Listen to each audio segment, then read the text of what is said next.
नमस्कार, यो AB news खबरको संकेत हो। अहिले तपाईँ पालिकाहरूको खबर दिने नेपालको एकमात्र खबर बुलेटिन पालिका खबरमा हुनुहुन्छ। म करिश्मा कार्की। पालिका खबर बुलेटिन पालिका खबर मिडिया हाउसले एबी न्यूज खबरमा प्रत्येक दिन साँझ 6 देखि 7 बजेसम्म र दिउँसो 3 देखि 4 बजेसम्म पुनः प्रसारण गर्दै आइरहेको छ। देशभरका 77 जिल्लाका रेडियोबाट पनि यो खबर बुलेटिन प्रसारण भइरहेको छ। आजको पालिका खबर प्रारम्भ गरौं मूल खबरबाट। स्थानीय तहमा कार्यरत 1613 कर्मचारीको एकै पटक सरुवा। मनलाग्दे सरुवा गरेको प्रति जनप्रतिनिधि आक्रोशित। ऐन नबनाई सरुवा गर्न नमिल्ने विज्ञको तर्क। दर्ता नभएका उपभोक्ता समितिबाट काम नगराउन स्थानीय तहलाई सरकारको परिपत्र। कानून विपरीत रहेको भन्दै नगरपालिका संघ र गाउँपालिका राष्ट्रिय महासंघको आपत्ति। बैतडीको ढिलासैनी गाउँपालिका स्थित दलित बस्ती पहिरोको उच्च जोखिममा। पहिरोले पुरिने डरले रातभर सुत्दैनन् स्थानीय। बस्ती स्थानान्तरण नगरिदिएको गुनासो। र काठमाडौँको टोखा नगरपालिकाको रूप फेरिँदै पूर्वाधार विकासमा उल्लेख्य प्रगति। सांस्कृतिक सम्पदा निर्माण उच्च प्राथमिकतामा।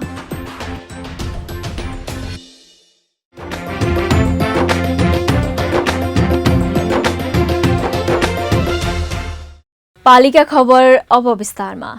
सरकारले स्थानीय तहमा कार्यरत 1613 जना कर्मचारीको एकैपटक सरुवा गरेको छ। संघीय मामिला तथा सामान्य प्रशासन मन्त्रालयले लोकसेवा आयोगको सिफारिसमा स्थानीय तहमा नियुक्त भएका कर्मचारीको व्यवस्थापन सम्बन्धी मापदण्ड 2077 अनुसार कर्मचारीको अन्तरस्थानीय तहमा सरुवा गरेको हो। तर यो संघीयता विपरीत भएको विज्ञको ठहर छ। कर्मचारी समायोजन अनुसार आयोगबाट सिफारिस गर्दा सम्बन्धित तह नै किटेर कर्मचारी पठाइएकोमा मनलाग्दे सरुवा गर्नु ठिक नभएको तर्क उनीहरूको छ। यता जनप्रतिनिधि पनि बिना कुनै जानकारी सरुवा हुँदा कर्मचारी अभावको समस्या झेल्नुपर्ने बताउँछन्। एक रिपोर्ट। संघीय मामिला तथा सामान्य प्रशासन मन्त्रालयले लोकसेवा आयोगबाट स्थानीय तहमा सिफारिस भई स्थायी नियुक्ति भएका र अन्तर स्थानीय तह कामकाजमा खटाउन मन्त्रालयबाट निवेदन पेश गरेका कर्मचारीलाई अन्तर स्थानीय तह कामकाजमा खटाएको छ। तर प्रदेश र पालिकाको निजामती सेवा शर्त सम्बन्धी कानून नबनेको अवस्थामा कुन ऐनलाई टेकेर सरुवा गरियो भन्ने प्रश्न उब्जिएको छ। मन्त्रालयले माग गरेको निवेदन फारम भरेका कतिपय कर्मचारीले सरुवाका लागि सुगमका स्थानीय तह खोजेका थिए। यसरी हेर्दा सुगममा कर्मचारीको चाङ हुने र दुर्गमका स्थानीय तहमा कर्मचारी अभाव हुने सम्भावना रहन्छ। बैतडीको पञ्चेश्वर गाउँपालिकाले अझै पनि कर्मचारी पाएको छैन। सरकारले सरुवा गरेका अधिकांश कर्मचारी दुर्गममा नजाँदा पञ्चेश्वर मात्र नभई धेरै पालिका कर्मचारी विहीन हुने जनप्रतिनिधि बताउँछन्। कर्मचारीको समस्या अहिले पनि सुल्झिया छैन, झन् अहिले बोल्झिया छ। बल्ल भर्खर मलाई चाहिँ 3 महिनाको लागि काजमा लेखापाल पठाइदिएको छ। अहिले त्यो काजमा पनि काज फिर्ता गरिसकेका हुनाले अहिले पनि पालिकाको कामकाज चाहिँ सबै ठप्प छ। लेखापालको लेखापाल नभएर लेखापालको अनुपस्थिति र भदौ महिना फेरि म आफै 1 महिना लगातार काठमाडौँ बसेर 7 पटक संघीय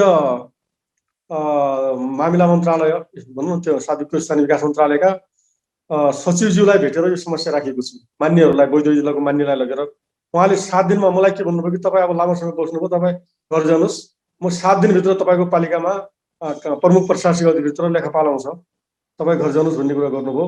आज आउँछ, भोलि आउँछ, आज आउँछ, भोलि आउँछ भन्दा भन्दा भन्दा सब एकदम चाहिँ मलाई कर्मचारी विहीन भयो।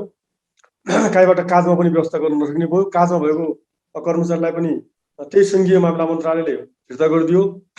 माग्नुको लागि सर्व गर्नुको लागि पनि संघीय मामिला मन्त्रालयमा जानुपर्ने। त्यो संघीय मामिला मन्त्रालयले वर्षौंसम्म 6 महिनासम्म मलाई चाहिँ अल्झाएर राख्ने अनि दुःख दिने मलाई चाहिँ नियत देखियो। मलाई साह्रै दुःख लाग्यो। अचुवाको भरमा कर्मचारी सरुवा गर्दा हाल भइरहेको स्थानीय तहको कामकाज प्रभावित हुने डर एकातिर छ भने नयाँ कर्मचारीलाई काम गराउन पाउने सकस पनि उत्तिकै छ। यता प्रशासन विज्ञ भने सरकारले गरेको निर्णय नै संहिताको मर्म विपरीत भएको बताउँछन्। कानून नबनाई पालिकाकै लागि भनेर नियुक्त गरिएका कर्मचारी पनि मन्त्रालयले सुगममा लैजान थाल्यो भने दुर्गमका पालिकाको अवस्था दयनीय बन्न सक्ने विज्ञको तर्क छ। यो सर्वगतले कुनै कानुनी आधार पनि छैन र यो संहिताको मर्मको पनि खिलाफमा छ।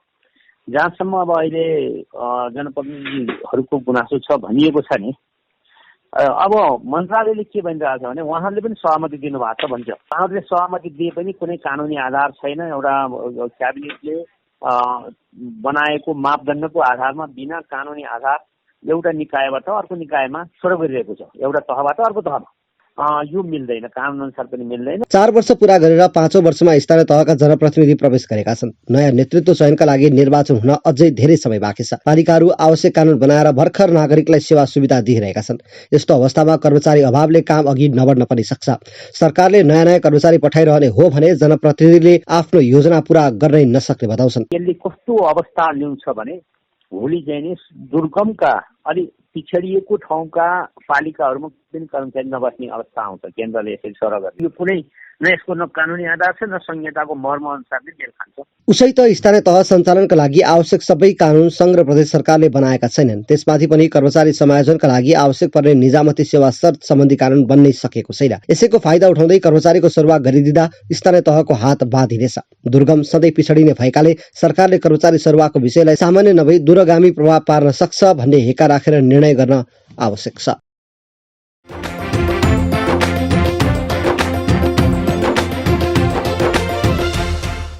महालेखा परीक्षकको कार्यालयको 58औं प्रतिवेदनले उपभोक्ता समिति मार्फत भ्रष्टाचार मौलाएको ठहर गर्दै समितिबाट काम नगराउन सरकारलाई अनुरोध गरिएको थियो।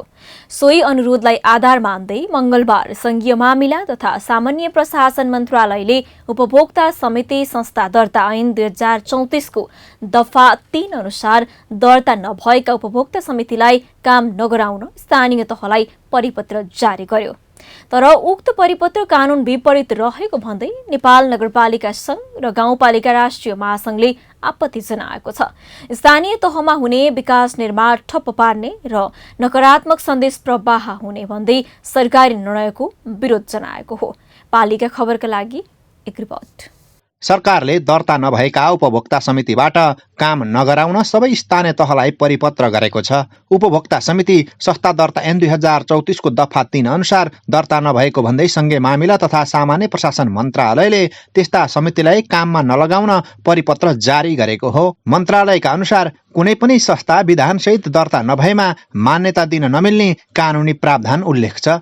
तर मन्त्रालयको निर्णयप्रति गाउँपालिका राष्ट्रिय महासंघ र नेपाल नगरपालिका संघले पनि असन्तुष्टि जनाएको छ। स्थानीय सरकार सञ्चालन ऐन 2074 लाई संशोधन गर्न बनेको ऐनको दफा 47 को उपदफा 3 ले संघ संस्था दर्ता तथा नवीकरण सम्बन्धी अधिकार स्थानीय तहलाई प्रदान गरिसकेको अवस्थामा उपभोक्ता समिति संस्था दर्ता ऐन 2074 बमोजिम जिल्ला प्रशासन कार्यालयमा दर्ता गर्नुपर्ने कारण नदेखिएको महासंघ र संघको ठहर छ। स्थानीय तहमाथि नै नकारात्मक सन्देश प्रवाह हुने गरी सरकारले जारी गरेको परिपत्र कुनै पनि हालतमा लागू नहुने उनीहरूको तर्क छ। विकास निर्माणको काममा उपभोक्तालाई तपाईको परिचालन नगरिकन तपाईको विकास काम गर्न सकिन्न एउटा कुरा। अनि सानो सानो कामहरू उपभोक्ता मार्फतै गराउनु पर्ने हुन्छ। तर यसो भन्दै गर्दा सबै तपाईको चाहिँ यो प्रविधि प्रयोग हुने यो भवनका कामहरू, प्रविधि प्रयोग हुने सडक ठुल्ठुला सडकको कामहरू चाहिँ उपभोक्ता समितिबाट गर्न मिल्दैन। यो एकदम योसँग म सहमत नै छु।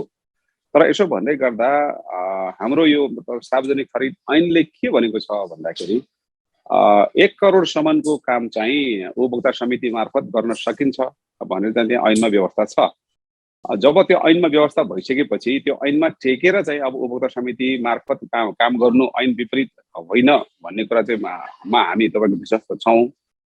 सार्वजनिक खरिद ऐन 2063 को दफा 8 को उपदफा 1 ले सार्वजनिक निकायले खरिद गर्दा तोकिए बमोजिमको अवस्था र खरिद मूल्यको आधारमा उपभोक्ता समिति वा लाभग्राही समुदायलाई सहभागी गराई गर्न सक्ने व्यवस्था गरेको छ। सोही ऐनले नियमावली 2064 को नियम 97 ले 1 करोडसम्म लागत अनुमान भएको निर्माण वा सो सम्बन्धी सेवा सोही स्थानमा बसोबास गर्ने स्थानीय वा सेवा उपयोग गर्ने समुदाय मात्र रहेको उपभोक्ता समिति वा लाभग्राही समुदायबाट गराउन पाउने व्यवस्था गरेको छ। अब हाम्रो नेपाल नगरपालिका सङ्घको तर्फबाट त नेपालमा विकास निर्माणका कामहरू गर्नका लागि संरचनागत रूपमा स्थानीय होस् कि प्रदेश होस् कि सङ्घ सरकार होस्, त्यसले चाहिँ खरिद ऐनले समेत 79 लाखसम्मको काम चाहिँ उपभोक्ता समितिले गर्नुपर्छ भनेको छ।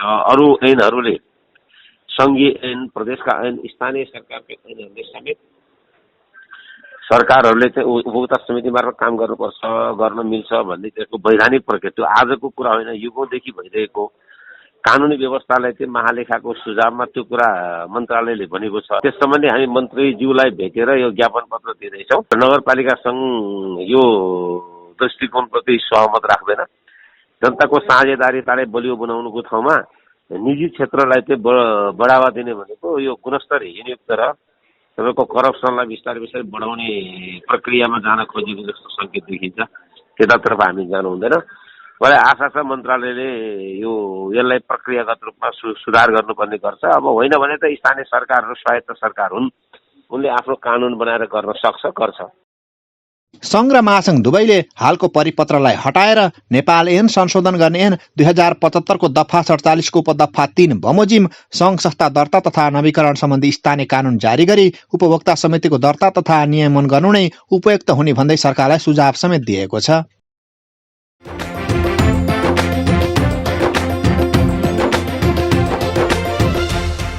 पालिका खबर बुलेटिनमा अब पालो ओपन ब्यालटको। आजको ओपन ब्यालटमा हामीले तपाईको पालिकाले गरेको उत्कृष्ट काम के हो भनेर काठमाडौँ उपत्यकावासीलाई सोधेका छौं।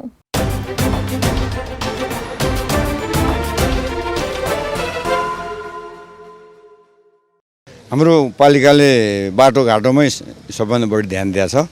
त्यसैले नगर हस्पिटल भनेर एउटा हस्पिटल पनि चलायो। यसपालि त्यो यो कोरोनाको यस्तो महामारीमा पनि राम्रै सुविधा थियो त्यसले हेरे। हाम्रो पालिकाले उत्कृष्ट भनेर त्यति धेरै त गरिसकेका छैन। मलाई जो उत्कृष्ट लागेकोमा यो नदी नालाहरू जुन छ नि, हाम्रो बागमतीको किनारमा अलिकति ट्र्याकहरू खोलेर तलबाट गाडी कुद्न मिल्ने र वृक्षारोपण जस्तो गरेर अलिकति सुन्दरता बढाएको छ। त्यसपछि हल्का यो हाम्रो जुन पुलहरू पनि बनाएको नि, फ्लाइओभर पुलहरू बनाएर पनि अलिकति राम्रै काम गरेको छ। सर्वसाधारणलाई केही राहत चाहिँ पुग्या जस्तो लाग्छ मलाई। नगरपालिकाले उत्कृष्ट त अब यही हो, मोटरसाइकल उठाइदिने काम गरेछ, पार्किङको व्यवस्था गरिदिएको छैन। उत्कृष्ट त यही भन्नु पऱ्यो नि। अनजान व्यक्तिहरू आएर मोटरसाइकल पार्किङ गर्छन्, नगरपालिकाको आउँछ मोटरसाइकल लान्छ, उनीहरूले लेबी उठाउँछन्, 1000 रुपियाँ उठाउँछन्। मोटरसाइकलवालाको चाहिँ इन्तो चिन्तो हुँदैन। उत्कृष्ट त योभन्दा बढी उत्कृष्ट के गरेछ नगरपालिकाले? यही नै हो उत्कृष्ट भन्ने। किनभने बाटो पनि दिएको छैन, ठाउँ पनि दिएको छैन। आउँछन् मोटरसाइकल राख्छन्, अनजान व्यक्तिहरू, विद्यार्थीहरू आएर मोटरसाइकल राख्छन्, बोकेर लान्छन्, मोटरसाइकल चोरी हो भन्छन्, अनि वहाँ लगेर उनीहरूले मोटरसाइकल राख्छन्, 1000 रुपियाँको दरले 1500 दर लिन्छन्। नगरपालिका उत्कृष्ट भनेको आजसम्म देखिएको चाहिँ योभन्दा बाहेक विकल्प केही पनि देखेको छैन मैले चाहिँ। अब पालिका भन्ने कुरो कस्तो भन्नुहुन्छ भने जम्मै अब आफ्ना मान्छे भयो भने जताततै पनि जे पनि भएको छ।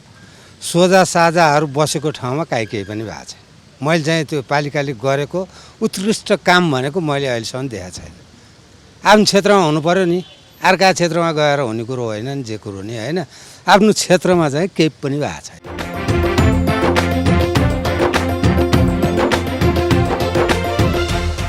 पालिका खबरको सिलसिला अझै जारी छ, त्यसअघि विश्राम अघि मूल खबर।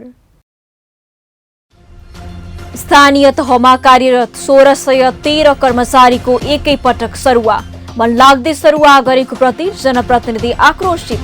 ऐन नबनाई सरुवा गर्न नमिल्ने विज्ञको तर्क। दर्ता नभएका उपभोक्ता समितिबाट काम नगराउन स्थानीय तहलाई सरकारको परिपत्र। कानून विपरीत रहेको भन्दै नगरपालिका संघ र गाउँपालिका राष्ट्रिय महासंघको आपत्ति। बैतडीको ढिलासैनी गाउँपालिका स्थित दलित बस्ती पहिरोको उच्च जोखिममा। पहिरोले पुरिने डरले रातभर सुत्दैनन् स्थानीय। बस्ती स्थानान्तरण नगरिदिएको गुनासो। र काठमाडौँको टोखा नगरपालिकाको रूप फेरिँदै पूर्वाधार विकासमा उल्लेख्य प्रगति। सांस्कृतिक सम्पदा निर्माण उच्च प्राथमिकतामा।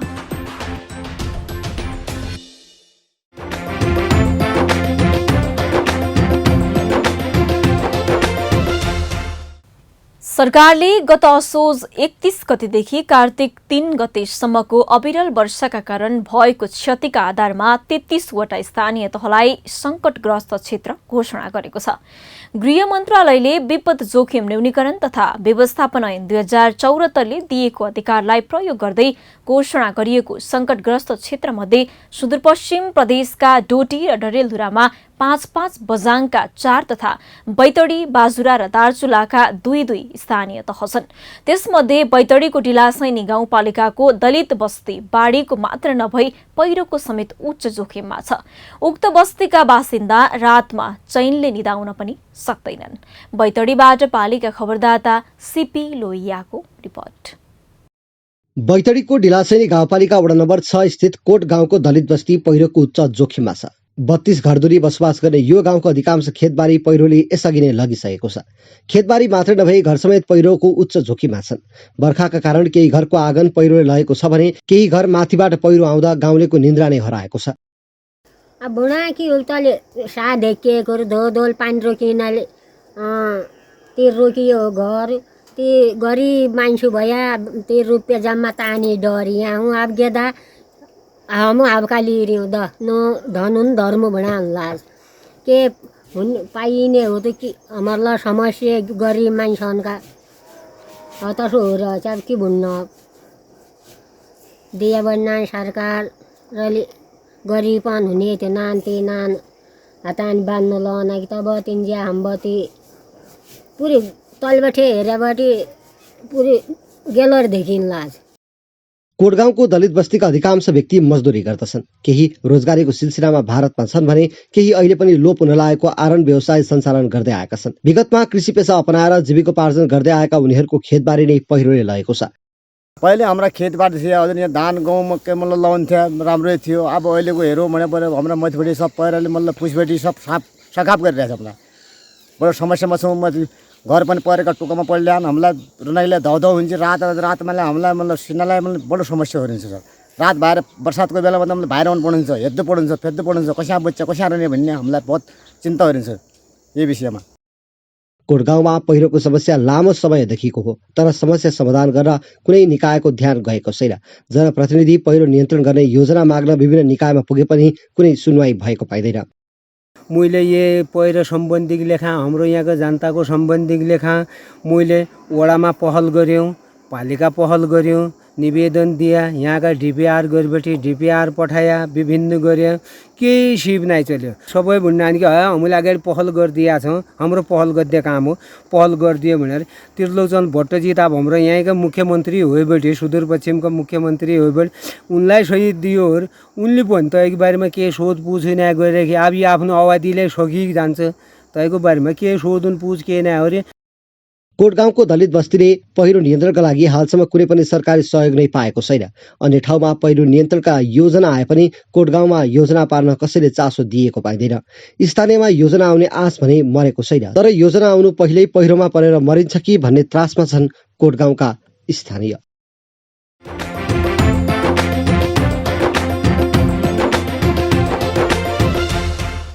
पालिका खबर बुलेटिनमा अब पालो पालिका टकको।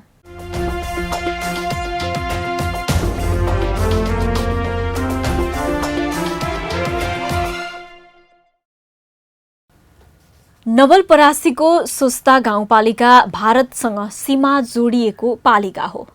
नेपाल र भारतको सीमा विवादको चपेटामा परिरहने सुस्ताका अध्यक्ष रामप्रसाद पाण्डेसँग आज हामी पालिका टकमा कुराकानी गर्दैछौँ। अध्यक्षज्यू नमस्कार अनि स्वागत छ यहाँलाई पालिका टकमा। नमस्ते, धन्यवाद। हजुर अध्यक्षज्यू, हामी सुरुवात गरौँ।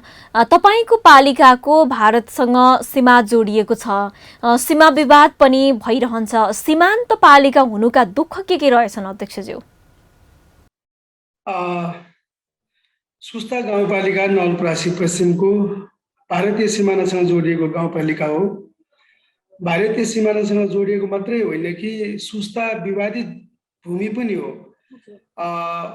झन्डै 40,980 हेक्टर वर्ग किलोमिटर क्षेत्रफल भएको यो पालिकामा अहिले 7,000 हेक्टर मात्रै हाम्रो आबादी छ। बाँकी जमिनमा 14,500 हेक्टर जमिन अतिक्रमित भइसकेको छ र 19,480 हेक्टर विवादित छ। त्यसैले गर्दाखेरि यो समय समयमा यो विवादहरू भइरहन्छ रहिरहन्छ। तथापि हामी आइसकेपछि अहिले यो पछिल्लो समयमा विवादहरू अलिकता कम भएर गइरहेको छ। जस्तो कि पालिका हो, दुःख चाहिँ के कुरामा हुने रहेछन् अध्यक्षज्यू? यो खुला सिमानाको कारणले गर्दा यो पुरै खुल्ला भएको कारणले गर्दाखेरि वारीपारी गर्ने कुराहरू, यो कोभिडको बेलामा हामीले चाहेर पनि मानिसहरूलाई आवागमनमा कन्ट्रोल नियन्त्रण गर्ने कुराहरूमा चुनौती छ। पारी सुस्ता भूमिको कुरा गर्दा बेला बेलामा भारतीय एसएसबीहरू आएर नेपाली भूमिमा हतियारसहित प्रवेश गर्ने कुराहरूदेखि लिएर पारीको भारतीय बस्ती र वारी हाम्रा नेपाली दाजुभाइहरूको बस्तीका बिचमा पनि कहिले कहिले सानातिना विवादहरू हुने, झै झगडा हुने, यस्ता कुराहरूले गर्दा पनि हामीलाई बेला बेलामा समस्याहरू भइरहेको छ। जस्तो कि यहाँहरूले नेतृत्व गरिरहँदाखेरि, यहाँहरू निर्वाचित भएर आइसकेपछि चाहिँ सुस्ताले बितेका 4 वर्षमा गरेका महत्त्वपूर्ण कामहरू चाहिँ के हुन् अध्यक्षज्यू? धन्यवाद। हामी निर्वाचित भएर आइसकेपछि सुस्ता गाउँपालिकामा हामी सिङ्गो जनप्रतिनिधिको टिमले गरेका केही महत्त्वपूर्ण कामहरूका बारेमा कुरा गर्नुपर्दा नेपालको सबैभन्दा लामो झोलुङ्गे पुल नारायणी नदीमा अहिले हामी निर्माणाधीन छौँ। यो सङ्घीय बजेट हो, सङ्घीय योजना हो। 1571 मिटर लामो झोलुङ्गे पुल निर्माणको कार्य अहिले हामी आइसकेपछि सुरु भयो र त्यो झन्डै 50% भन्दा बढी कामहरू सम्पन्न भइसकेको छ। जमिन मुनिका कामहरू, पिलर उठाउने कामहरू लगभग सम्पन्न भएको अवस्था छ र अब अरू कामहरू पनि लगातार भइरहेको छ। यसै गरी सुस्ता गाउँमा पुरै अँध्यारो थियो। त्यहाँ बस्ने हाम्रा सबै नागरिकहरूका लागि कुनै पनि बत्तीको व्यवस्था थिएन। हामी आइसकेपछि 100 किलोवाटको सोलर मिनी ग्रिड जडान गर्ने काम पनि भएको छ। त्यसै गरी सुस्तामा विद्यालयको प्राथमिक तहसम्मको विद्यालय थियो त्यो गाउँमा, अहिले हामी त्यसलाई बढाएर आधारभूत बनाएका छौँ। यसै गरी गरेर खानेपानीको लागि खानेपानी ट्याङ्कीहरू बनिरहेका छन्। समग्र सुस्ता गाउँपालिकाको कुरा गर्ने हो भने सुस्ता गाउँपालिकामा 5 वटा वडा छ। ती 5 वटा वडामा हामीले अहिले 8 वटा खानेपानीका ट्याङ्कीहरू निर्माण गरिरहेका छौँ। केही सम्पन्न भइसकेको छ र पाइप बिछाउने काम भइरहेको छ। यसै गरी हामीले वडा नम्बर 4 मा एउटा कोल्ड स्टोर पनि निर्माण गरेका छौँ। किसानहरूका लागि 500 मेट्रिक टनको कोल्ड स्टोर निर्माण भइरहेको छ र त्यो झन्डै 5.5 करोड रुपियाँको लगानीमा त्यो कोल्ड स्टोर निर्माण सम्पन्न भइसकेपछि हाम्रा किसान दाजुभाइले उत्पादन गरेका कृषि उपजहरूलाई त्यसमा स्टोरेज गरेर राख्न सक्छौँ र त्यसलाई बेमौसममा पनि हामीले राम्रो मूल्यमा बेच्न सक्छौँ। किसानहरूलाई यसबाट पनि आर्थिक रूपमा राम्रै होला। यस्तै गरी दसैँको हस्पिटल बन्दैछ। यसको काम सुरुवात भएको छ। टेन्डर प्रक्रिया सम्पन्न भएर अब काम गर्ने प्रक्रियामा छौँ हामी। यसै गरी प्रदेश सरकारको लगानीमा बिउ सङ्कलन, धान र गहुँको बिउ उत्पादन गर्ने र किसानहरूले उत्पादन गरेको बिउलाई गाउँपालिकाले खरिद गरेर सङ्कलन गर्नको निमित्त प्रदेश सरकारबाट हामीले यो बिउ सङ्कलन केन्द्र पनि बनाएका छौँ। सुस्ता गाउँपालिकाकै वडा नम्बर 1 देखि 5सम्म र भारतीय सिमानासम्म जोड्ने एउटा अध्यक्ष नमुना सडक निर्माण गर्दैछौँ। लगभग 17 किलोमिटर लामो यो सडक निर्माण भइसकेपछि वडा नम्बर 1 देखि 5 नम्बरसम्म र भारतीय सिमाना र भारतमा गएर बजार गर्नेहरूका निमित्त पनि यो बाटो अत्यन्तै महत्त्वपूर्ण छ। यो पनि निर्माण गर्ने कार्यहरू झन्डै 50% भन्दा बढी हामी सम्पन्न गरिसकेका छौँ। यसै गरी गरेर हामीले खानेपानीको कुरा मैले गरिसकेँ। सुस्ता गाउँपालिकामा हामी निर्वाचित भएर आइसकेपछि 400 भन्दा बढी जनता आवास हामी निर्माण गरेका छौँ। पारी सुस्ता गाउँमा मात्रै 250 वटा आवासहरू निर्माण भएका छन्। त्यहाँको सडकहरू आरसिसी भएको छ। 4.5 किलोमिटरभन्दा बढी सडक हामीले आरसिसी फराकिलो सडकहरू आरसिसी गरिसकेका छौँ। त्यहाँ समग्रतामा भन्ने हो भने सुस्ता गाउँपालिकामा सबै वडा सबै टोलहरूलाई हामीले क्यालकुलेसन गर्ने हो भने हामीले लगभग हजुरको 32 किलोमिटरभन्दा बढी सडक कालोपत्र सम्पन्न गरिसकेका छौँ। यसै गरी गएर हामीले 4.5 किलोमिटर सडक आरसिसी पनि गरेका छौँ।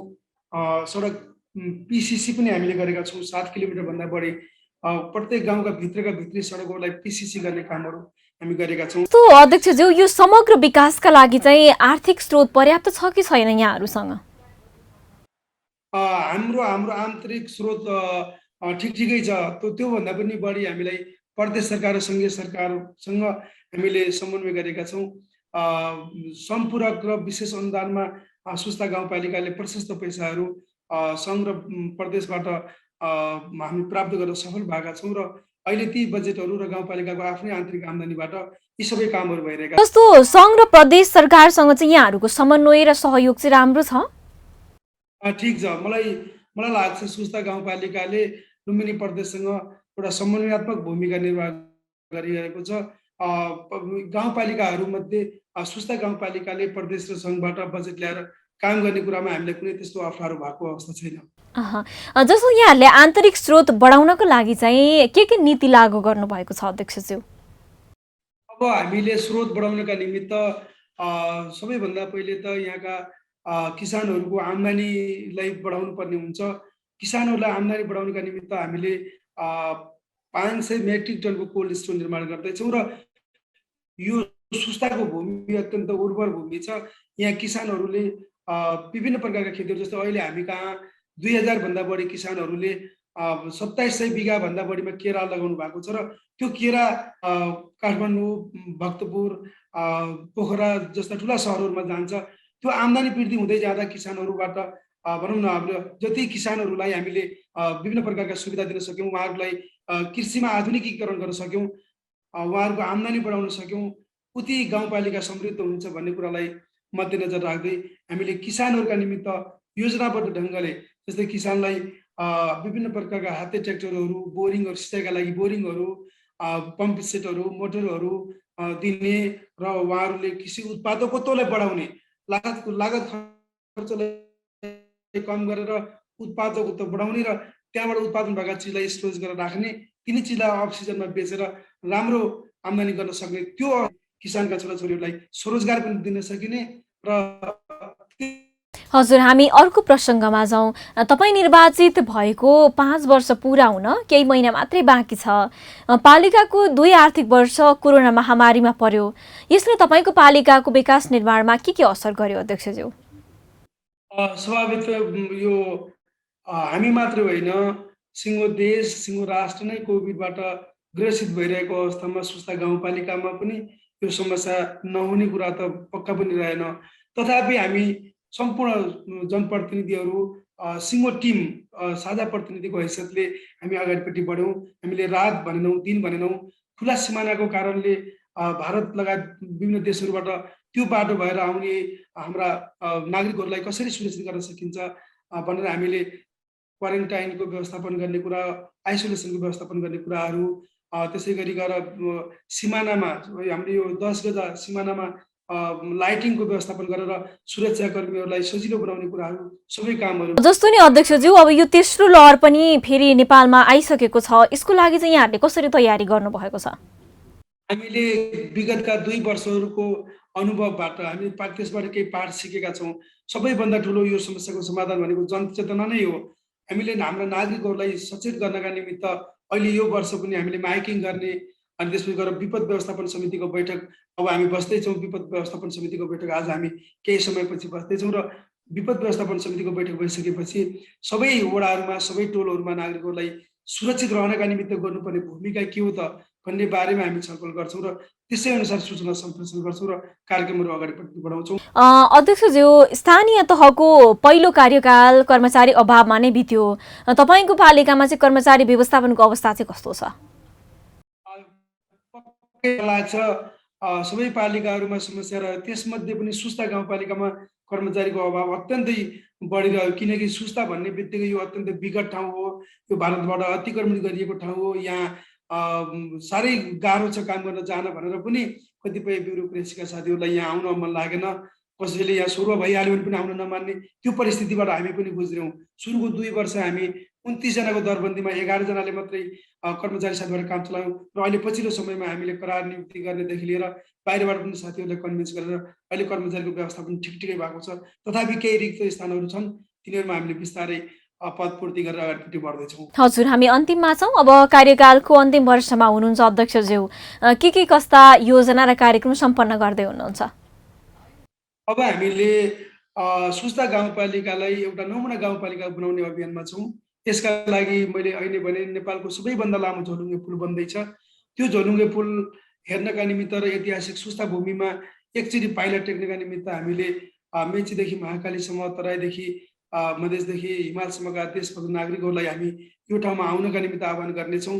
यसै गरी गौतम बुद्धले बुद्धत्व प्राप्त गर्नुभन्दा अगाडि कपाल मुण्डन गरेर आफ्नो सम्पूर्ण राजपाट त्यागेर अनि यो गेरु वस्त्र धारण गरेर भारत प्रस्थान गरेको बिन्दु अथवा त्यो स्थल हामीसँग छ। हाम्रो सुस्ता गाउँपालिकाको वडा नम्बर 5 अनुमा घाट छ।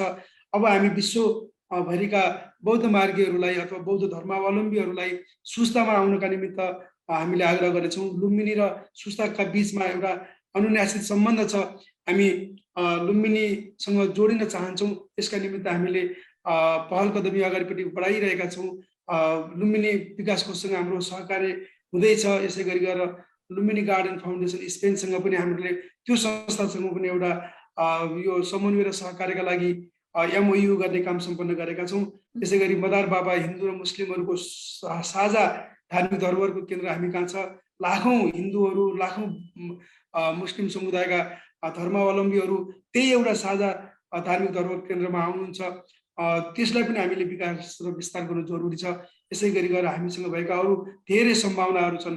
जस्तै मैले किसानहरूका लागि कोल्ड स्टोरका कुरा गरेँ, अनि किसानहरू पशुपालक किसानहरूलाई हामीले अनुदान दिने कुराहरू, हकारो सुधार, यस्तै गरी गएर यो खेतीका लागि हामीले धान, गहुँ अनि आलु जस्ता चिजहरूमा बालीहरूमा हामीले अनुदान दिने कुराहरू, बिउ बिजनमा सहयोग गर्ने कुराहरू भइरहेका छन् र यसरी हामीले सुस्तालाई समृद्ध बनाउनका निमित्त विभिन्न कोणहरूबाट कसरी अगाडिपट्टि बढ्न सकिन्छ भन्ने बारेमा योजना बनाएर अगाडिपट्टि बढ्छ। हजुर, हस्त धेरै धेरै धन्यवाद अध्यक्षज्यू यहाँलाई यो महत्त्वपूर्ण समय र संवादको लागि। यहाँलाई पनि धन्यवाद, आफ्नो विचारहरू राख्ने अवसर दिनुभयो। यहाँको सम्पूर्ण टिमलाई धन्यवाद दिन चाहन्छु।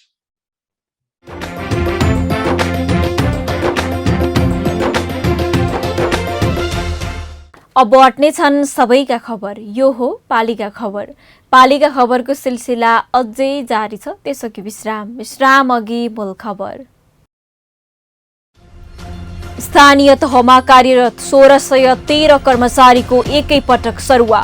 मनलाग्दै सरुवा गरेको प्रति जनप्रतिनिधि आक्रोशित।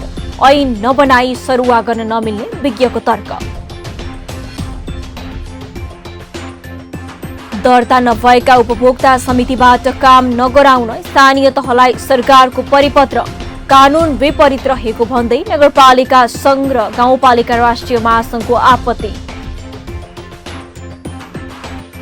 बैतडीको डिला सैनी गाउँपालिका स्थित दलित बस्ती पहिरोको उच्च जोखिममा। पहिरोले पुरिने डरले रातभर सुत्दैनन् स्थानीय। बस्ती स्थानान्तरण नगरिदिएको गुनासो। र काठमाडौँको टोखा नगरपालिकाको रूप फेरिँदै पूर्वाधार विकासमा उल्लेख्य प्रगति। सांस्कृतिक सम्पदा निर्माण उच्च प्राथमिकतामा।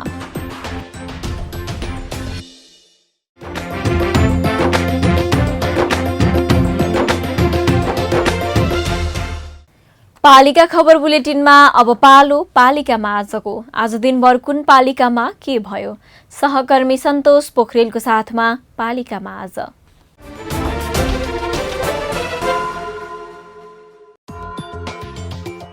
अन्तर्राष्ट्रिय भ्रष्टाचार विरुद्धको दिवसको अवसरमा कपिलवस्तुको शिवराज नगरपालिकामा अन्तर्क्रिया कार्यक्रम सम्पन्न। नगर प्रमुख नेत्रराज अधिकारीले गरे भ्रष्टाचार नगर्ने र हुन नदिने कागजमा हस्ताक्षर। ललितपुर महानगरद्वारा महपूजाको आगलागीमा मृत्यु भएका परिवारलाई 10 लाख रुपैयाँ दिने निर्णय, घाइतेको निशुल्क उपचार गरिने। चितवनको भरतपुर महानगरपालिकाकी नगर प्रमुख रेणु दाहालद्वारा प्रेमबस्ती माविको नवनिर्मित 4 कोठे भवन उद्घाटन, पठन पाठनमा सहज हुने। सप्तरीको अग्निसाइर, कृष्णा सवरण र तिरहुत गाउँपालिकाको गाउँ ब्लकमा रहेका 700 घर परिवारलाई जग्गा धनी प्रमाण पूर्जा वितरण। पुष मसान्तसम्म देशभरका नापी भइसकेका गाउँ ब्लकका नागरिकलाई जग्गा वितरण गरिने। झापाको भद्रपुर नगरपालिकाको आयोजनामा उद्यमशीलता र सुरक्षित वैदेशिक रोजगारका विषयमा युवाको सहभागितामा अभिमुखीकरण कार्यक्रम सम्पन्न, प्रत्येक वडामा 8 पुससम्म कार्यक्रम सञ्चालन हुने। स्याङ्जाको पुतली बजार नगरपालिकाले 7 जना सहायक कम्प्युटर अपरेटर करारमा नियुक्त गर्न विज्ञापन खुलायो, 8 पुससम्म दरखास्त बुझाउन सकिने। आफ्नै कर्मचारीमाथि यौन दुर्व्यवहार गरेको आरोपमा बाँकेको खजुरा गाउँपालिकाका प्रमुख प्रशासकीय अधिकृत मणिराम खराल र लेखा अधिकृत प्रदीप सुनार पक्राउ, प्रहरीले थाल्यो अनुसन्धान। उदयपुरको बेलका नगरपालिकाद्वारा 3 दिने निशुल्क आँखा शल्यक्रिया शिविर सञ्चालन, पालिकावासी लाभान्वित। मुस्ताङको लोघेकर दामोदरकुण्ड गाउँपालिकाका सबै वडाले नयाँ भवनबाट सेवा दिन थाले, सेवा प्रवाह र कार्यालय सञ्चालन गर्न सहज। खोटाङका 10वटै स्थानीय तहमा कोरोना भाइरस विरुद्धको खोप अभियान सञ्चालन, खोप लगाउन नागरिकको उत्साहजनक सहभागिता।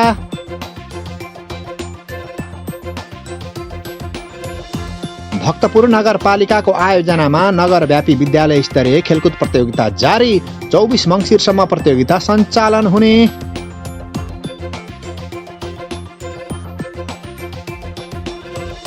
कैलालीको गोदावरी नगरपालिकामा उपमेयर सुरक्षित मातृत्व प्रोत्साहन कार्यक्रम सञ्चालन, महिलालाई पोषण सामग्री वितरण। बाराको विश्रामपुर गाउँपालिकाले किसान सूचीकरण कार्यक्रम अन्तर्गत 5 जना सहजकर्ता करारमा नियुक्त गर्ने, इच्छुकले 25 मङ्सिरभित्र दरखास्त बुझाउनु पर्ने। कञ्चनपुरको भीमदत्त नगरपालिकाले विकास निर्माणलाई थप व्यवस्थित बनाउन शहरी विकास आयोग गठन गर्यो, आयोगले योजना बैंकको रूपमा काम गर्ने। र दाङको घोराई उपमहानगरपालिका वडा नम्बर 17ले जनयुद्ध जनआन्दोलनका शहीद र बेपत्ताका परिवार तथा घाइतेको निशुल्क स्वास्थ्य बिमा गर्न थाल्यो।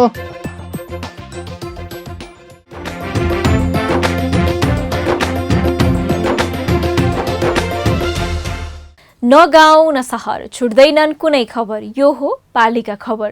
पालिका खबरको सिलसिला अझै जारी छ, त्यसअघि विश्राम अघि मूल खबर।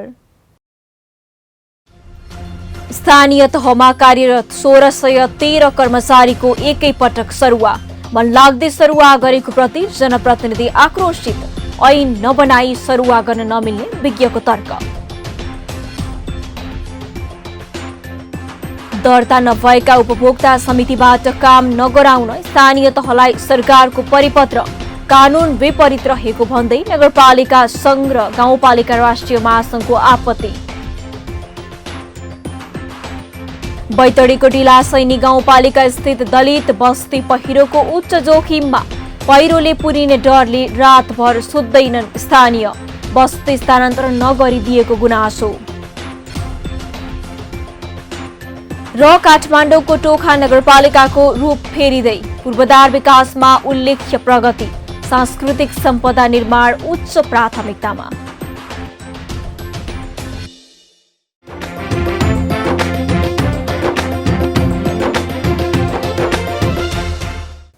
स्थानीय सरकारका रूपमा रहेका 293 नगरपालिका मध्ये काठमाडौँ स्थित टोखा पनि एक हो।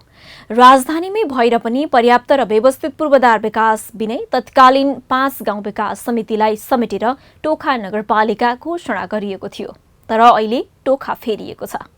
सडक कालोपत्री छन्। मुख्य र शाखा सडकमा नगरपालिकाले गरेको लगानीबाट नागरिक सन्तुष्ट देखिन्छन्।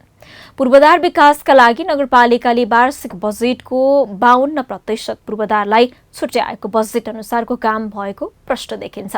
काठमाडौँबाट पालिका खबरदाता केशर राउजीको रिपोर्ट।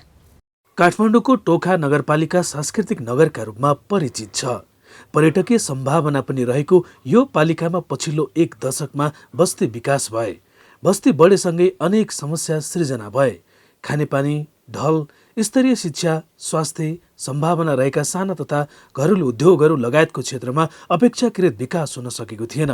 तर 2074मा सम्पन्न स्थानीय तहको निर्वाचन पश्चात पालिकामा पुगेका जनप्रतिनिधिबाट टोखाले बिस्तारै विकासको लय समातिरहेको छ। भौतिक पूर्वाधारहरू मजबुत बनाउँदै पालिकासम्म जोडिने मुख्य र शाखा सडकलाई कालोपत्री गर्ने काम भएको छ। पूर्वाधार निर्माणलाई मुख्य प्राथमिकतामा राख्दै पालिकाले गरेको कामबाट नागरिक पनि सन्तुष्ट देखिन्छन्। पूर्वाधारको सेक्टरमा पनि हुँदैछ, विकास हुँदैछ। विद्यालयका भवनहरू भूकम्प प्रतिरोधी भवनहरू बन्दैछन्।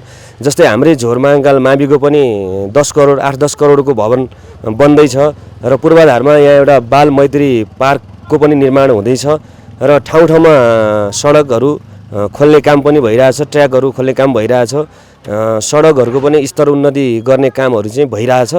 अब ठ्याक्कै 100% हुने त अब समय पनि कम भयो होला, बिस्तारै हुँदै जान्छ। अहिलेसम्म राम्रै छ। हाम्रो यहाँ 2टा ऊ छ हैन, स्कुलहरू स्कुलमा नै राम्रै भएको जस्तो देखाएको छ हामीले आजसम्म चाहिँ। पालिकाको लगानीमा टोखा छहरे सडकको स्तर उन्नति भएको छ।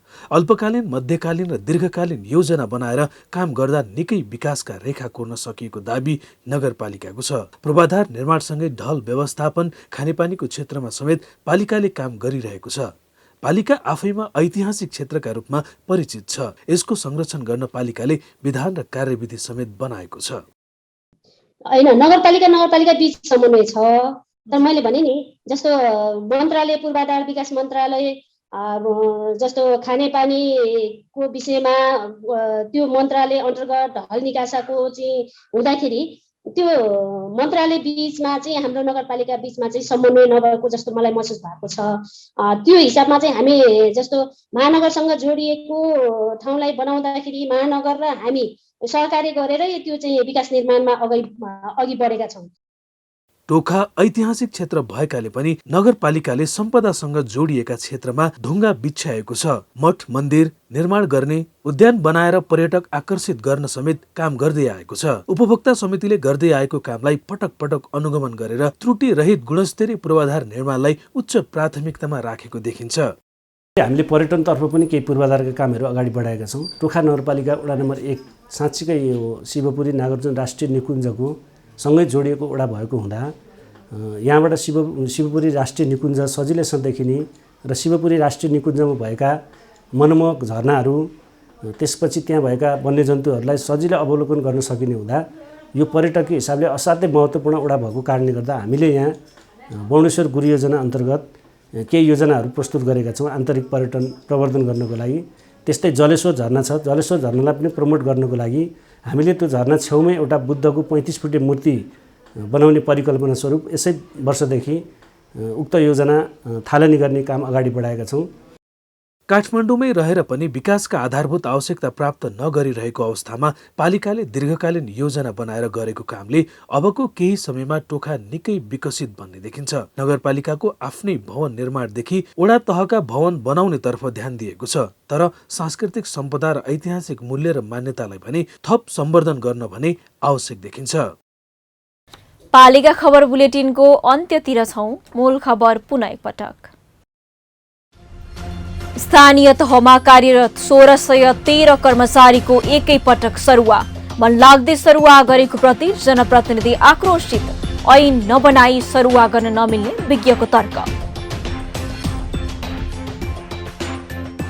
दर्ता नभएका उपभोक्ता समितिबाट काम नगराउन स्थानीय तहलाई सरकारको परिपत्र। कानून विपरीत रहेको भन्दै नगरपालिका संघ र गाउँपालिका राष्ट्रिय महासंघको आपत्ति।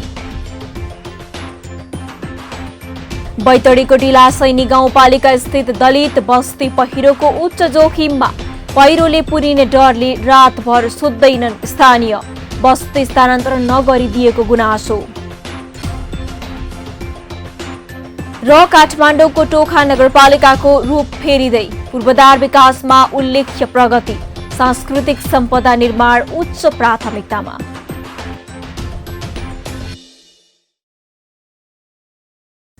हवस् त आजको पालिका खबर बुलेटिन यति नै। पालिका बुलेटिन फेसबुक, युट्युब, इन्स्टाग्राम र हाम्रो अनलाइन संस्करण www.palikakhbar.com बाट हेर्न, पढ्न र सुन्न सक्नुहुनेछ। साथै यो बुलेटिन देशका 77 जिल्लाका रेडियोबाट पनि हरेक दिन सुन्न सक्नुहुनेछ। पालिकाहरूको गतिविधि समेटिने नेपालको एकमात्र खबर बुलेटिन पालिका खबर लिएर भोलि पुनः आउने नै छौं। एबी न्यूज खबर हेर्दै रहनुहोला। नमस्ते।